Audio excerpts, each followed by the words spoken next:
Welcome to the Knowledge Seeker channel. This channel is dedicated to exploring critical issues in the world. Today's presentation is titled Preconditions for Seeking Independence under International Law. The purpose of this presentation is to achieve three goals. 1. Explore the issue of secession. 2. Identify and explain the 4 criteria of the Montevideo Convention, which spells out the conditions political communities must meet to achieve political independence. And 3. Apply the 4 criteria to some of the political communities that are seeking independence in order to determine whether they meet the conditions stipulated in the Montevideo Convention. In order to accomplish the goals of the presentation, the following hypotheses are made. 1. It is maintained here that many political communities seeking independence are not aware of the criteria or preconditions stipulated by the Montevideo Convention and hence are pursuing their independence struggle haphazardly, thereby prolonging the process unnecessarily. And 2. Seeking independence is a grueling process, especially in existing sovereign states like Nigeria, Cameroon, Spain, and so forth that do not have constitutional provisions guaranteeing the rights of groups to petition for separation in a peaceful manner. Now, let's look at some reasons why some political groups want to secede from their states. In almost every part of the world, some political communities, including ethnic, regional, and religious groups, are seeking to break away from existing sovereign states to establish new independent states. They seek independence due to multivarious reasons. Quite often, the most common reason is that their human, political, and economic rights are being trampled or violated, and they need to terminate their membership in existing sovereign states and form new ones that would enhance their rights as human beings and fulfill their aspirations in the world community. Another common reason that propels the need to succeed is when a political community feels undervalued, discriminated against, marginalized, and deprived in an existing sovereign state, thereby compelling the victimized community to seek to separate and establish a new state. A third common reason is when a political community feels that its resources are being exploited and the wealth generated is being used to develop other regions of the existing state to a point where it can no longer tolerate the exploitation without appropriate compensation, thereby compelling the group to seek independence. In particular, if a political community feels that it does not share a cultural, political, and religious affinity with other members in an existing state, it may want to succeed due to the incompatibility. Nigeria, for instance, seems to be bedecked by all the problems identified above. Hence, about 4 or 5 groups are demanding a referendum so that they can leave the country and form new states. Some political communities or groups that are seeking separation and independence in the world include Scotland in Britain, Catalonia and Basque in Spain, Kurdistan in Iraq, Iran, Syria and Turkey, Abkhazia and South Ossetia in Georgia, Ambazonia in Cameroon, Bougainville in Papua New Guinea,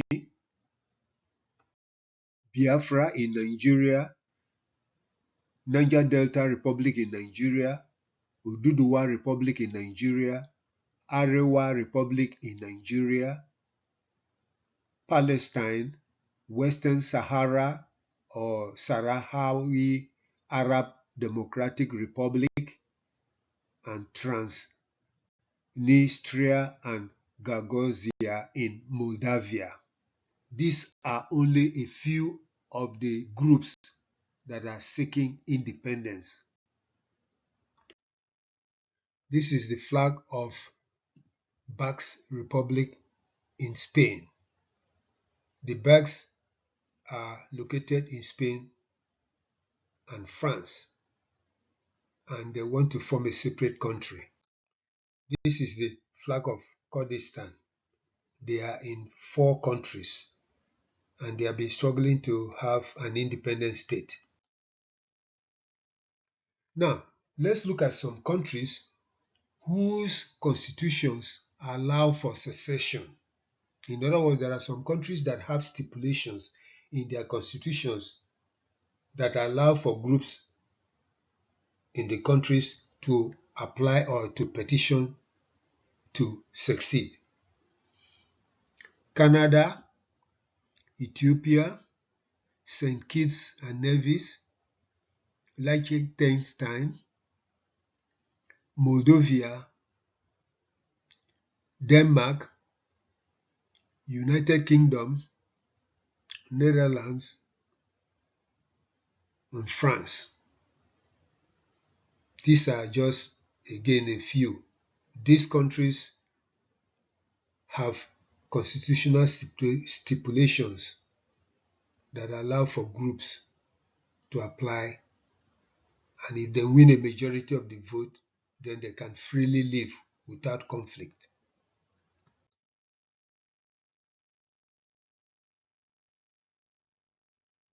So now let's look at the 4 conditions or criteria that are stipulated in the Montevideo Convention of International Law.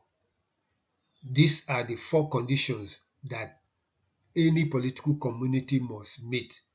1. An indigenous population. 2. A defined territory. 3. An autonomous government. And 4.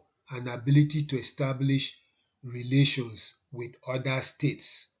So any political community or group that seeks independence must have these characteristics in place before they even go to seek independence. So let's explain each one of them. 1. Indigenous population. The first requirement of the Montevideo Convention of International Law is that any political community or nation or group that seeks independence must have an indigenous population. You must be able to show the population you have. Thus, a proposed state must clearly show that it has an indigenous population that will make up the state if it gains independence. The majority of the population will agree to the decision to succeed and form a new sovereign state. 2. A defined territory. A second condition or characteristics that a group or nation that wishes to gain independence and become a sovereign state must meet is that it must have a defined territory. You have to show your territory on a map. It is necessary for a political community seeking independence to clearly show that it has a defined territory that will serve as a territory for the new state if it gains independence. This further means that the people in the territory agree with the decision to establish an independent state from an existing sovereign state. 3. An autonomous government. The third condition or characteristic that any political community or nation must meet in order to achieve a political independence and become a sovereign state is that the group must possess an autonomous government. That means what? There must be a government in place. This requirement is important because a political community seeking independence must show clearly that it has a government that is identified with the population and recognized as a legitimate authority that is running the affairs of the proposed state. 4. Have the capacity to establish relations with other sovereign states. The fourth condition or characteristic of the Montevideo Convention of international law is that a group or a political community seeking independence must have the ability to establish relations with other sovereign states. Any political community or nation that wishes to gain independence and become a sovereign state must be capable of receiving diplomatic recognition from other sovereign states. Note, due to the conflicting nature of international politics, it must be stated clearly here that even if a political community or a nation or group meets the 4 criteria or preconditions for statehood, there is no guarantee that it would receive diplomatic recognition from sovereign states across the world. Why? The reason is that the politics of state recognition is very murky and tortuous, since sovereignty grants states the right to make decisions about their existence and relationships in the global system based absolutely on their self-interest. In other words, for any sovereign state to recognize a proposed state, the proposed state must have something that serves the strategic interests of the existing sovereign state first. In particular, the requirement for the ability to establish diplomatic relations with other sovereign states is a very difficult one.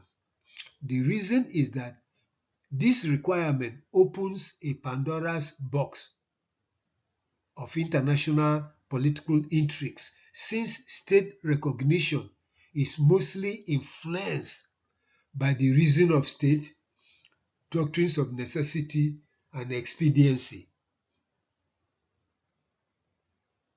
as dictated by the national interest. In other words, the recognition of a new state is greatly influenced by the strategic interests of the sovereign states that operate in the international political system, even after the United Nations might have passed resolutions supporting statehood for the political community. This is why the state of Palestine is still in turmoil, even though it has been recognized by the United Nations and so many other sovereign states in the world. This further means that recognition is mostly likely to be accorded if the would-be new state has something strategic to offer to states that might be attracted to vote for its recognition. In other words, some critical minerals or resources, or if it is located on a strategic geopolitical location or an area, then it will attract recognition.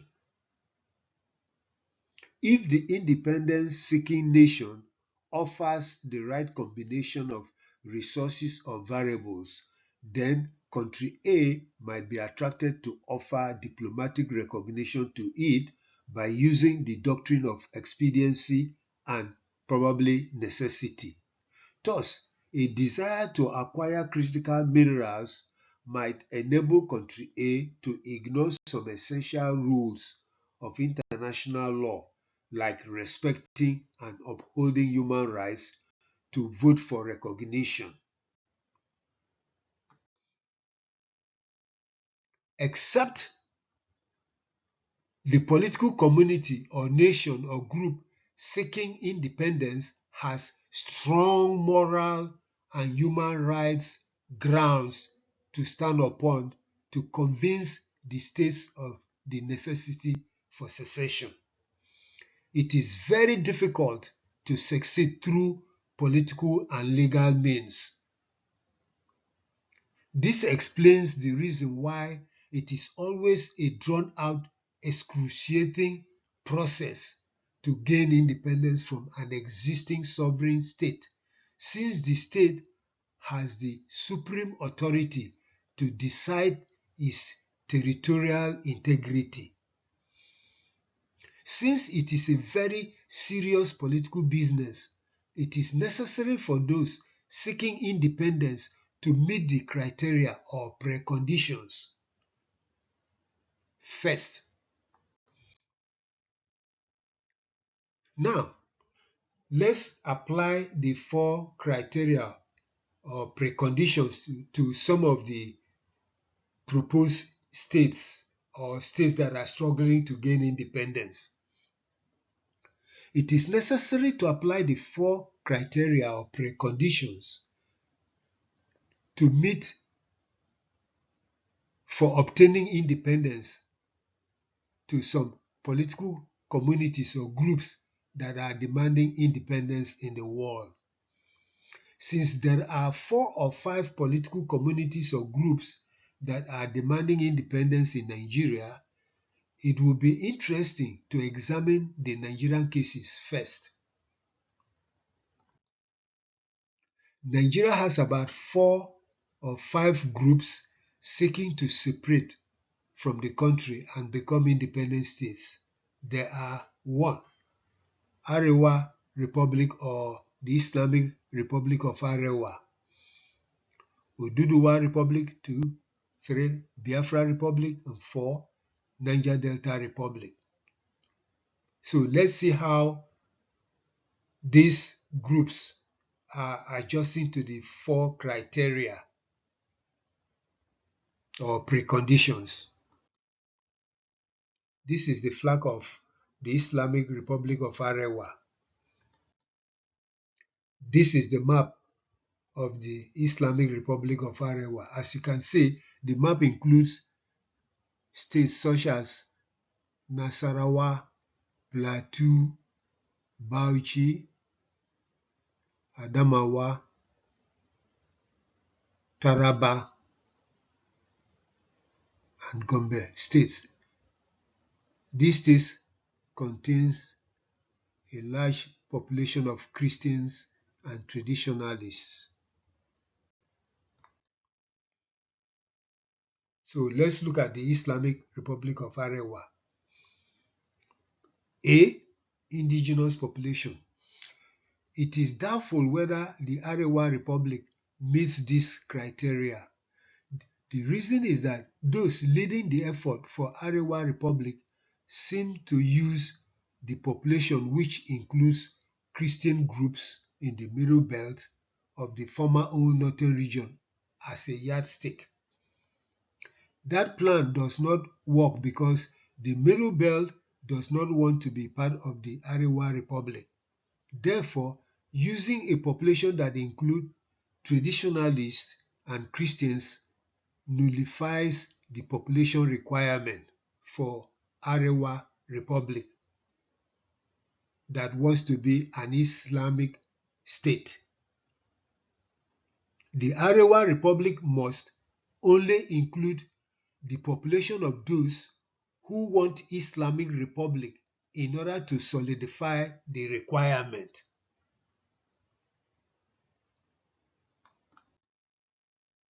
B. A defined territory. Here again, the Arewa Republic does not satisfy the criteria because the territory it is using includes territories dominated by Christians and traditionalists, especially in central Nigeria. Since the Middle Belt does not want to be part of Arewa Republic, including a section of the region as part of a defined territory for Arewa Republic weakens the territoriality of the intended republic. The reason is that the traditionalists and Christians will send a counter petition to the United Nations to reject their inclusion in a map of Arewa Republic. So the best thing for those seeking Arewa Republic to do is to limit their population and their territory to the Islamic regions of the north. C. An autonomous government. The Arewa Republic also runs into a problem trying to satisfy this requirement because while the Arewa Consultative Forum serves as an authoritative socio-political organization that is responsible for running the affairs of the northern region, the Middle Belt has established its own authoritative socio-political organization that runs the affairs of the Middle Belt/Central Nigeria sub-region.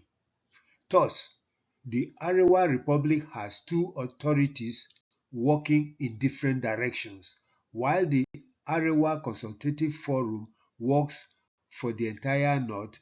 The Middle Belt Forum works separately for Central Nigeria.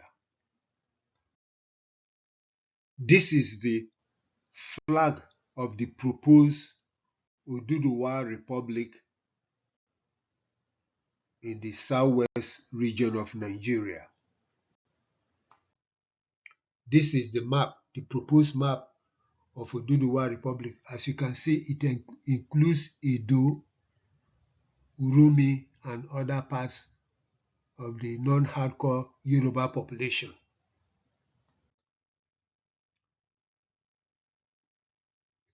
Now, let's look at the population requirement for Oduduwa Republic. The Oduduwa Republic has not been able to clearly define its population. The reason is that Ilana Omo Oduduwa movement, which is spearheading the independence movement, includes minority groups in Delta and Edo states as part of the Oduduwa Republic's population. By including these groups without obtaining their approval, the population requirement is not met because a controversial population creates a problem in satisfying the requirement for an indigenous population. So what they need to do is to reduce the population to Yoruba territory alone. Moreover, Lagos and Ijebu people have not fully expressed a desire to be included in the Oduduwa Republic.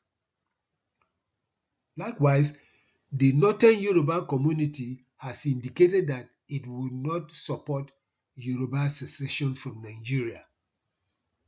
Additionally, the Yoruba Council of Elders also rejects the idea of secession. The division of opinion will negatively affect the population requirement for Oduduwa Republic. B. A defined territory. The Ilana Omo Oduduwa movement has not clearly defined its territory because it regards the entire former Western region as constituting Oduduwa Republic to a certain degree.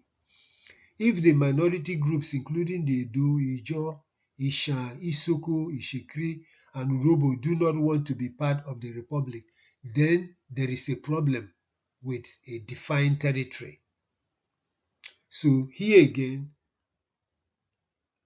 the movement has to limit the territory to the Yoruba nation alone, unless the other groups openly agree to join the Oduduwa Republic. Otherwise, do not include them. See, let's look at the autonomous government. The Ilana Omo Oduduwa movement cannot qualify as an autonomous government because in Yoruba land, the Afenifere stands as the official organization that represents the Yoruba people. The Afenifere stands out as the closest thing to serving as the official representative government of the Yoruba nation. Therefore, the Ilana Omo Oduduwa movement competes to speak for the Yoruba nation, but the world recognizes the Afenifere. Moreover, there is the Yoruba Liberation Command and the Yoruba One Voice, which supports secession. On the other hand, the Yoruba Council of Elders currently does not support the Oduduwa Republic effort. The Afenifere has to make an official statement to acknowledge Ilana Omo Oduduwa as an organization dedicated to fighting for Yoruba independence.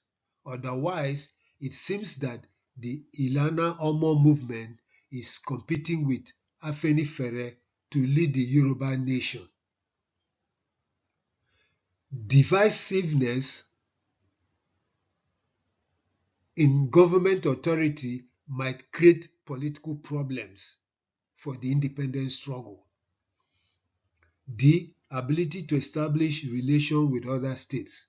The Ilana Omo Oduduwa is going to have a difficult time claiming to be the authoritative voice of the Yoruba nation without Afenifere making a statement to show a desire for self-determination. This is the flag of the Republic of Biafra. This is one of the maps, proposed maps for Biafra. This is another proposed map for Biafra. This one seems to be more realistic than the previous one because this one is focused on the Igbo nation. Now, let's examine the case of Biafra using the 4 criteria. A. An indigenous population. Those seeking the Biafra Republic have not clearly defined the population of the proposed independent state. So far, different populations are being considered. The reason is that the indigenous people of Biafra and probably the movement for the actualization of the sovereign state of Biafra sometimes refer to the population of the former Eastern region and Delta state, and at other times limits it to Igbo land. However, the Ibibios, Efiks, Ugonis, Ijos, Isokos, Ishekris, and Urobos have made statements indicating that they are not part of Biafra and should not be considered as part of Biafra.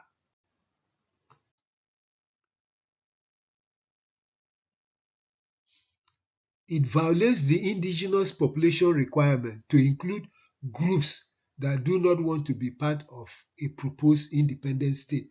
So, to deal with the population issue, those fighting for Biafra must limit the population to the Igbo groups that want to become Biafra and or any other group that openly agrees to be part of Biafra.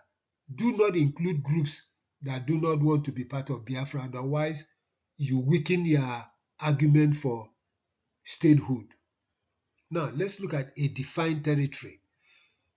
This criteria is not being met for Biafra because IPOB and MASOB tend to assume that Biafran territory includes former Eastern Nigeria, Delta, and Edo states. On the other hand, the Igbo Biafra nationalist movement is satisfied with limiting the population of Biafra to Igbo land only. So in terms of territory, again, those fighting for Biafra must clearly identify what they mean when they say Biafran territory and not include territories of those that do not want to be part of the state. C. An autonomous government. This criteria or precondition is not being met because Ohaneze is the official representative body that serves as a government for the Igbo nation. Thus, IPOB, MASOB, and Igbo Biafra nationalist movement compete with Ohaneze, which is the recognized official body. IPOB and MASOB create the impression of a divided governmental authority fighting for Biafra. Added to the mix is the Biafra government in exile. D. An ability to establish relations with other states. Since Ohaneze is the official representative body that serves the Igbo nation, only it can establish relations with other states. IPOB, MASOB, and BGIA need a referendum to determine their position as the leading governmental authorities in the struggle for Biafra. This is the flag of the Niger Delta Republic. This is the proposed map of the Niger Delta Republic. As you can see, this map represents the south-south zone of Nigeria. Now, let's look at Niger Delta Republic in terms of the four characteristics. A. An indigenous population. Those seeking a Niger Delta Republic have not clearly defined their population apart from making a general statement. They tend to assume that the Niger Delta Republic embraces the entire South-South, but the multiple ethnic groups have not spoken about wanting to be part of a Niger Delta Republic. The Bibio and Ijaw have spoken about self-determination. B. A defined territory. The exponents of the Niger Delta Republic have not clearly defined the territory of the proposed state, since the assumption is that it will cover the entire South-South zone. This is not possible without statements from various ethnic groups affirming a desire to belong to such an independent state. C. An autonomous government. Since the exponents of the Niger Delta Republic have not been able to define the indigenous population as well as the territory, then it is difficult for them to exercise authority as an autonomous government. The Pan-Niger Delta Elders Forum currently serves as the representative body that speaks for the South-South. This is the body that can serve as a governmental body to speak on behalf of the South-South. Any other organization will be competing with the PANDEF to represent the zone. D. Be able to establish relations with other states. Currently, only PANDEF can perform that role, and it has not spoken about self-determination or independence of the zone. So those fighting for independence for the Niger Delta will have to establish relationship with PANDEF, and PANDEF has to make a statement to support their position. Thus, none of the proposed independence-seeking bodies or political communities in Nigeria meet the four criteria or preconditions for seeking independent statehood based on the Montevideo Convention of International Law. This means that they have a lot of work to do to clearly define their populations, territories, and autonomous governments, and be able to establish relations with other sovereign states. Why? It is a very serious political and legal business to seek independence or secede from an existing sovereign state. Therefore, those fighting for independence must develop an actionable plan that clearly stipulates the population, territory, and government without arousing controversies that might lead to other people or groups opposing the secession. To go to the United Nations to seek resolutions backing an independent state plan with a contentious population, territory, and government is the surest way to fail woefully.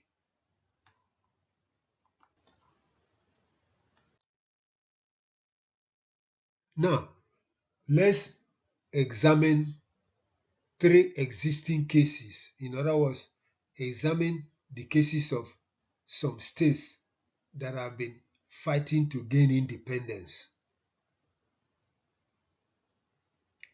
Case 1, the Palestinian state.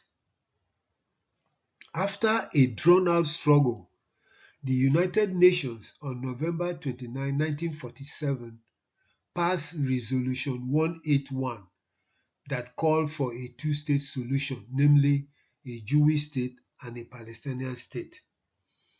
This was reinforced in the 1976 resolution. Then, in Resolution 3210, the United Nations recognized the Palestinian Liberation Organization as the government authority for the state of Palestine. That was a significant move by the United Nations. The PLO served as the autonomous government of the Palestinian state and agreed to recognize Israel in return for the Israeli recognition of a Palestinian state in Resolution 242. But Hamas does not want to recognize Israel. Then, in the elections of 2006, Hamas won the election in Gaza and began to serve as the political authority in Gaza in June 2007. Thus, the Palestinian Authority ended up ruling over the West Bank while Hamas ruled over Gaza. That means what? The Palestinian state divided into two governments instead of one. Due to a divided authority, the Palestinian state could not come to fruition as Hamas insisted on wiping out Israel.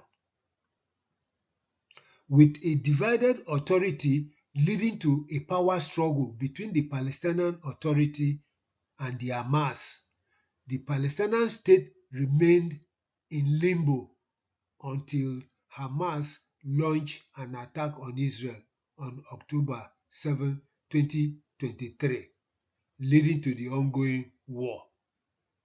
You see, so when you have a divided authority, that means you have a divided population. When you do that, you destroy your ability to gain independence totally. Let's look at case number 2, the Puerto Rican case. Puerto Rico is a Spanish-speaking island in the Caribbean. It continues to remain technically as a colony of the United States. So it is one of the few island nations that continue to serve or act like a colony of the US. It has not been able to gain independence because it is unable to satisfy the 4 criteria or preconditions. Why? Let's look at the reasons. A third of the population wants independence. B, another third of the population wants it to become part of the United States. See, another third of the population wants Puerto Rico to remain the way it is so that it can get benefits from the US without necessarily being part of the US or becoming an independent state. Thus, Puerto Ricans have not been able to meet the 4 criteria due to a divided opinion. Hence, he cannot clearly show a defined population, a defined territory, and an autonomous government, and is not able to establish relations with other sovereign states. So you see how a population can be sidetracked into different viewpoints if they don't come together to form a united front. That is why Puerto Rico is still not an independent state. Case number 3, the Basque independent effort. The Basque is an ancient Celtic ethnic group with a population of about 3 million that live in both France and Spain. So their territory traverses Spain and France. Due to marginalization and balkanization of their territory, the Basques felt unhappy and wanted independence. However, opinion is divided among them. One group is happy with achieving self-determination. Another group wants total independence. A third group launched a liberation war, which was also known as the Spain-ETA conflict, that started in 1959 and ended in 2011. So, you see, a group of Basques launched a guerrilla warfare to gain independence since 1959, and they struggled till 2011, and yet they still have not gained independence. As can be seen, the Basques have not gained independence due to a divided opinion over meeting the criteria or preconditions for achieving statehood. Spain does not want the group to succeed because Spain does not have a constitutional guarantee for secession. Note, for those seeking independence, it is necessary to ensure that they have an identifiable indigenous population that agrees with independence, a defined territory, and an autonomous government that is accepted by the population. Otherwise, it is impossible to gain traction in the struggle for independence. So those Nigerian groups seeking independence should learn from these 3 cases. Now, let's look at groups that engage in armed struggle in order to gain independence, since the political and legal routes did not go well for them. The 4 criteria or preconditions are most suitable for political communities or nations or groups that seek statehood through peaceful political and legal means. However, throughout history, in some cases, circumstances have necessitated some political communities, nations, and/or groups to resort to war as a means to gain independence. Such an effort is known as a war of independence or liberation. Normally, armed rebellion is deployed when the political and legal means to achieve independence fail, or when the existing sovereign state insists on maintaining the status quo without providing constitutional means for groups seeking to secede from doing so. In other words, when the political and legal options are blocked to the extent that those seeking independence cannot advance their cause, some might decide to fight militarily to gain independence. There are many countries today that gain independence through wars of liberation or independence. They include the United States of America, to Haiti. In fact, most of the countries in Latin America gained their independence through revolutions because they adopted the Haiti model to fight for their independence.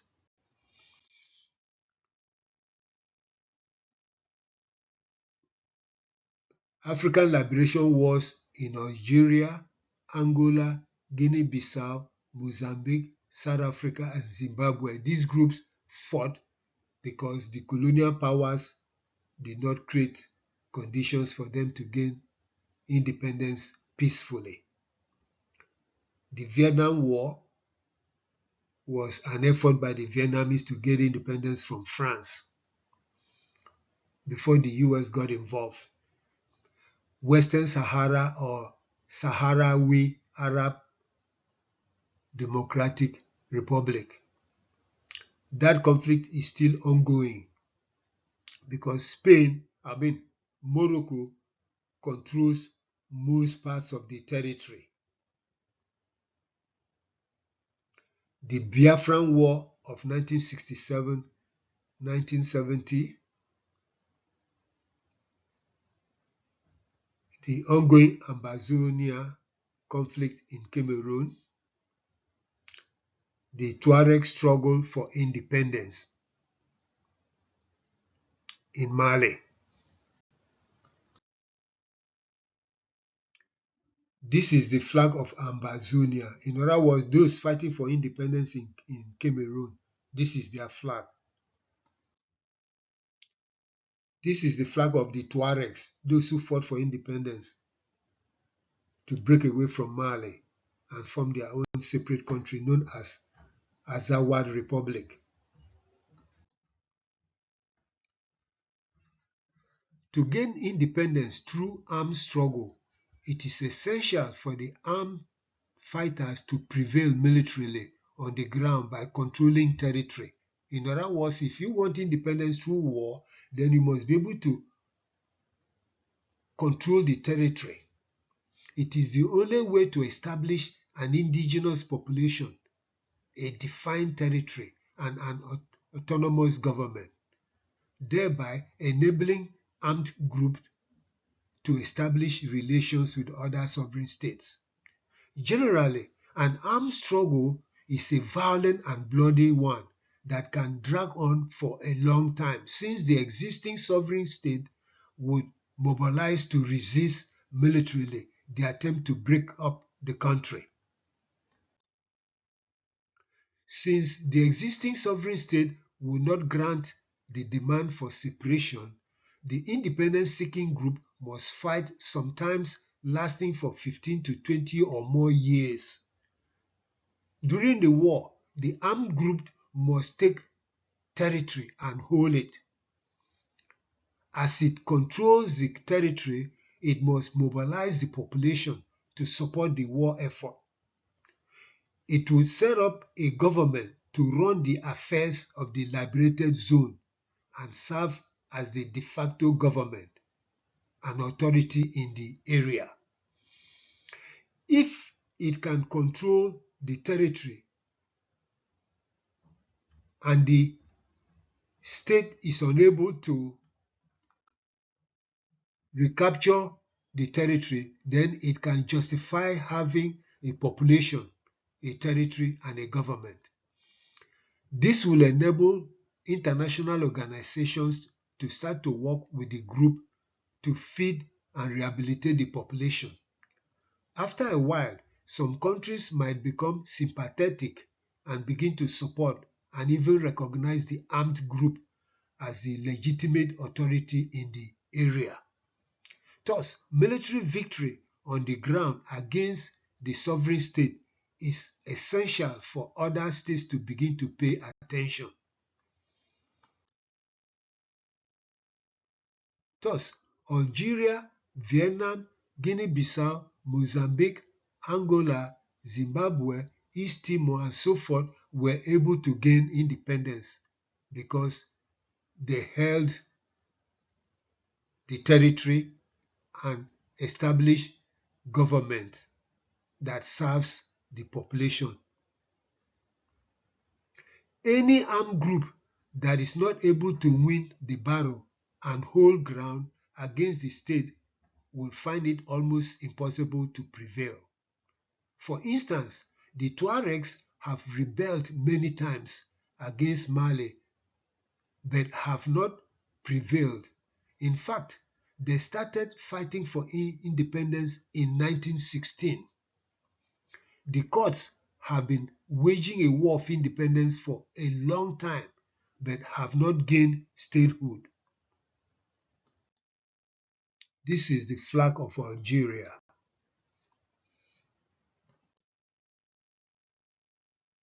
The South Sudanese, led by the South Sudan People's Liberation Army, waged war against Sudan for about 17 years before gaining independence through a referendum.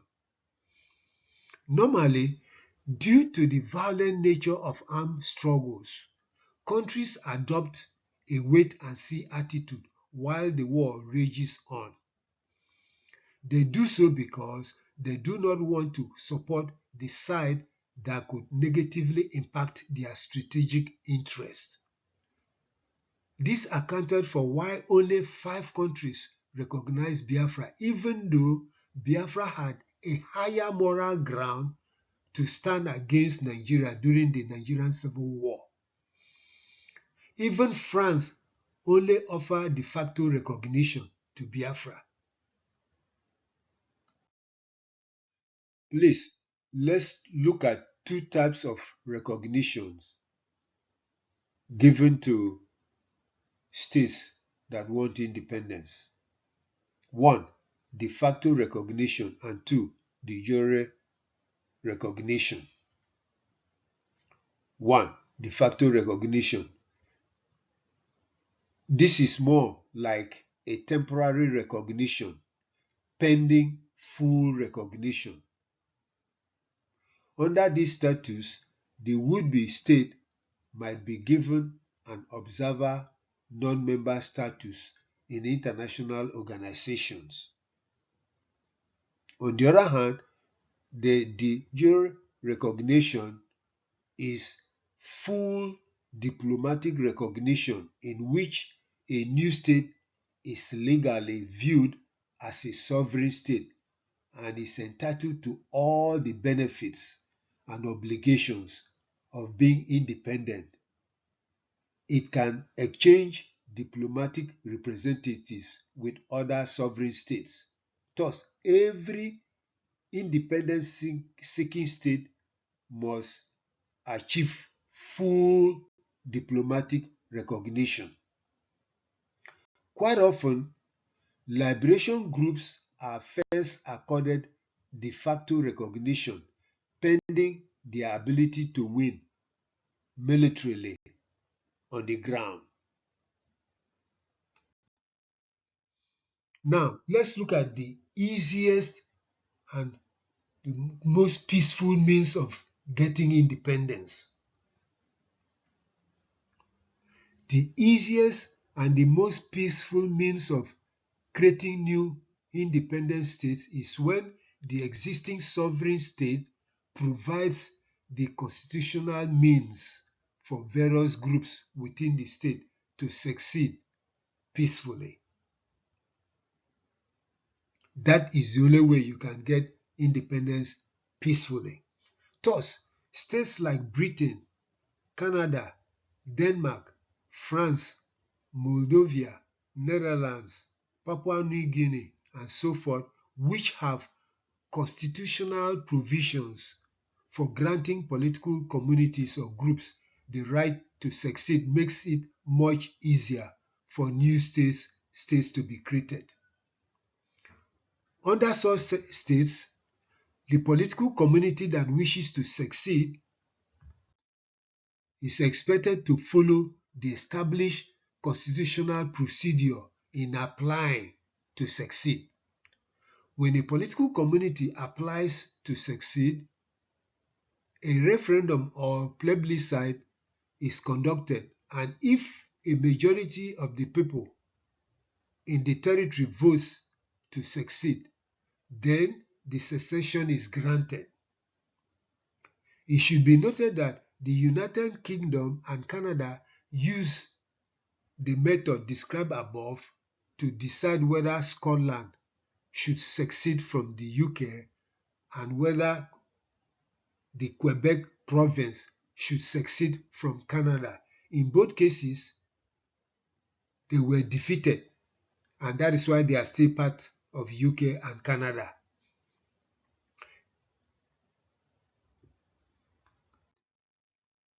In Papua New Guinea, the constitutional provision enabled Bougainville to successfully gain the right to succeed. Apart from constitutional provisions, if the existing sovereign states create an enabling environment for various groups to succeed, then the goal is easily achieved. The reason is that if the existing sovereign state is not opposed to various groups within the country taking steps to succeed and establish new sovereign states, conflict is minimized. So you can see in a country like Nigeria, because there is no constitutional provision, so it is very difficult to succeed. And that is why people are worried or afraid that the call for secession can lead into a major war. Let's look at two great examples to show how independence was achieved easily without any violence. One was the Union of Soviet Socialist Republic, otherwise known as the USSR. And then second, Czechoslovakia. These two states dissolved without any violence. The USSR was made up of 15 republics, including Armenia, Azerbaijan, Belarusia, Estonia, Georgia, Kazakhstan, Kyrgyzstan, Latvia, Lithuania, Moldavia, Russia, Tajikistan, Turkmenistan, Ukraine, and Uzbekistan. Thus, the USSR was like an empire and was the largest country in the world. Yet, the leaders of these republics met and decided to dissolve the Soviet Union without firing a shot on December 25, 1991. A lot of people have not paid attention to the fact that you have an empire dissolving without any violence. It was unbelievable. This is the map of the former Soviet Union.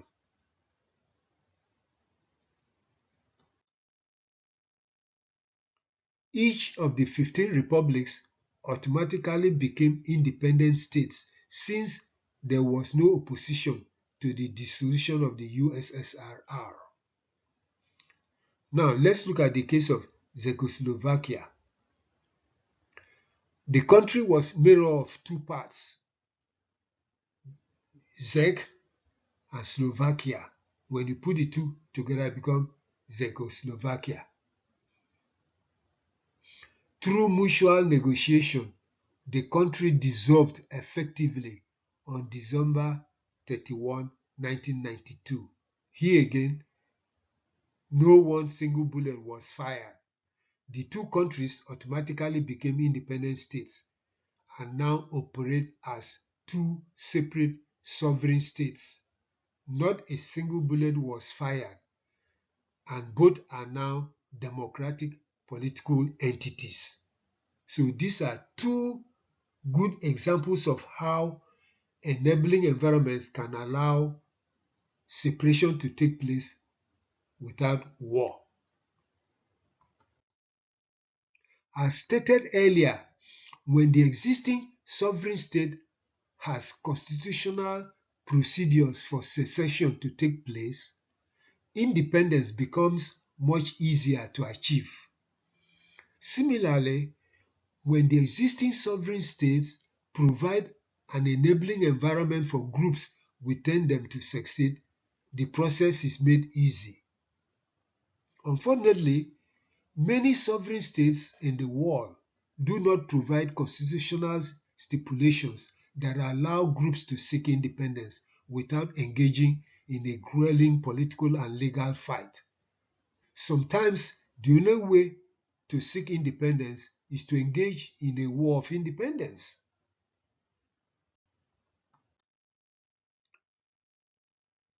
Now let's look at case 3, Yugoslavia.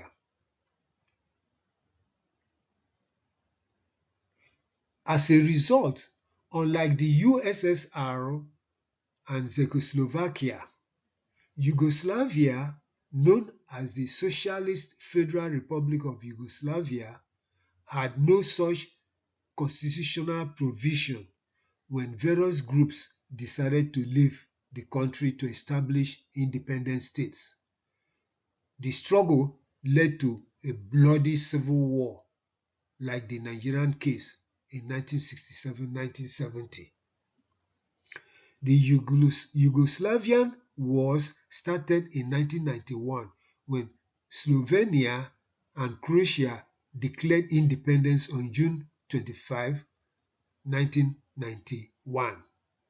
Serbia accused the two of trying to break away.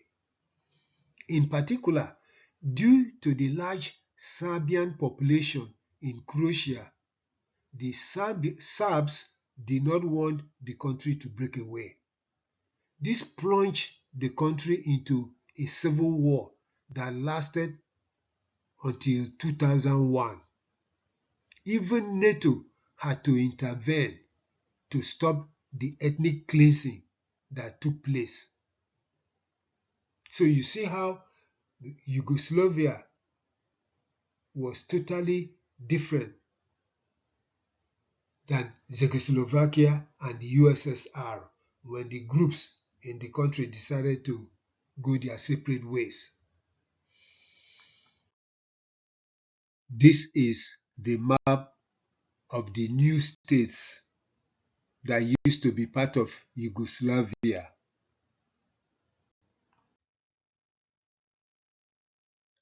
Like Yugoslavia, Nigeria too did not have any constitutional provision guaranteeing various ethnic and regional groups to apply and succeed peacefully by following the stipulated procedures.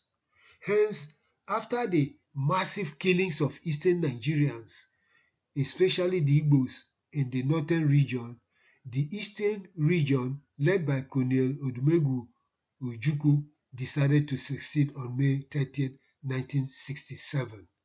This led to a bloody civil war that lasted from July 1967 to January 1970, where about 2 million people were killed.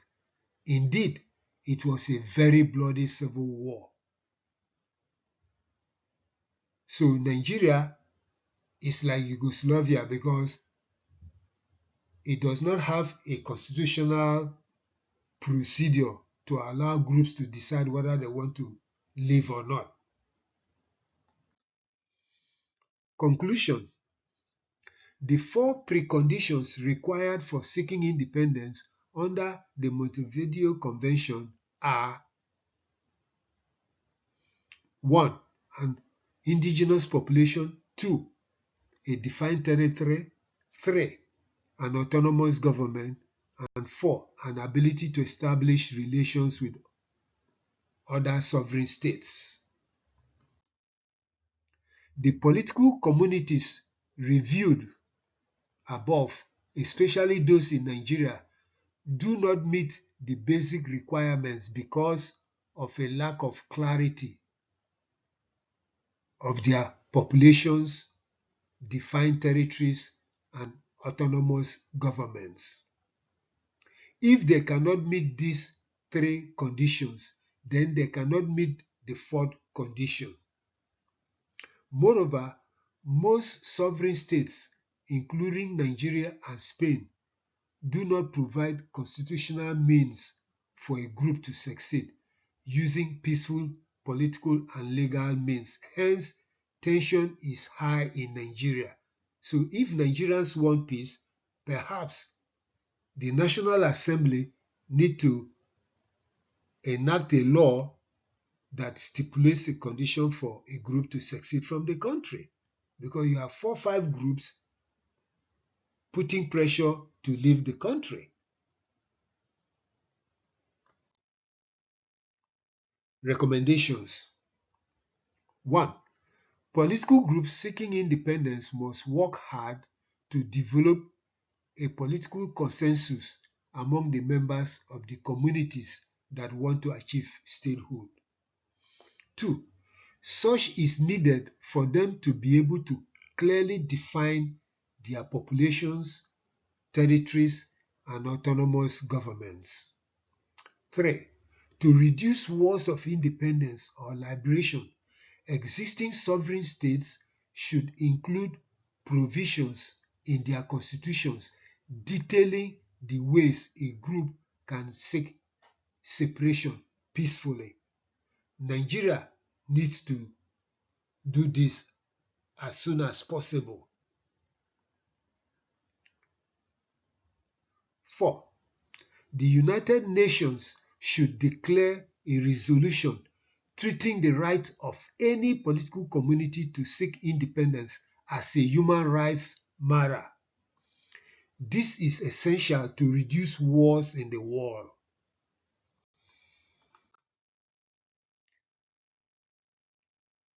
Thank you for listening to this presentation. It is hoped that the presentation enhances the process for those seeking independence.